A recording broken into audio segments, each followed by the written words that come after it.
இதுக்கு முன்னாடி நாகவேணியும் காட்டேரியும் சண்டை போட்டது. அது சரியாயிடுச்சு. இப்போ என்ன நடக்குதுன்னா, நாகலோகத்தில் நாகவேணி போனோம். அப்போ நாகேஸ்வரி வந்தா. நாகவேணியோட தோழி நாகேஸ்வரி.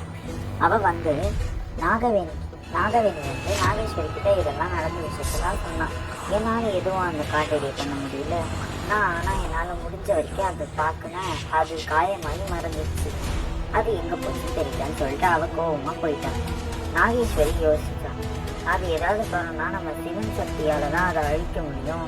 நமக்கு சிவன் வர வேணும்னு சொல்லிட்டு அவள் போனான். இந்த பக்கம் காட்டேரி கசூச்சிக்கா கிட்ட எனக்கு உதவியாகும்னு சொல்லிச்சு. அப்போ கசூச்சிக்கா வந்து அது வந்து அவளுக்கு காவல் சக்தியாக வந்துச்சு. இந்த பக்கம் நாகலோகத்துல இருந்து நாகேஸ்வரி பூமிக்கு வந்து அங்க ஒரு இடத்துல சிவன் கல் இருந்துச்சு. அதை பார்த்து வேண்டிட்டு இந்த பக்கம் அவ கருப்பு காட்டுக்கு வந்தா. அங்க இருந்து ராத்திரியில காட்டுக்கு வந்தா. திடீர்னு அவ பாம்பா மாறிட்டா.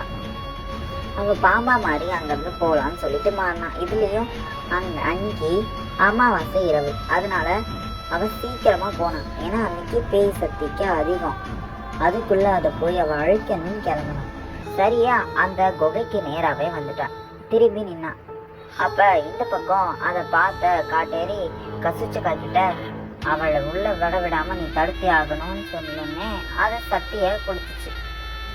அப்படி ஒரு மாய சக்தி அந்த இடத்த வந்து காப்பாத்துச்சு. அப்ப கசூச்சிக்கா அதுகிட்ட இருந்து ஒரு எலும்பு கூடு தேய ஆரம்பிச்சிச்சு காவலுக்கு. அப்புறம் இதெல்லாம் சொன்னதுக்கு அப்புறம் அந்த காவல் பேய் போச்சு.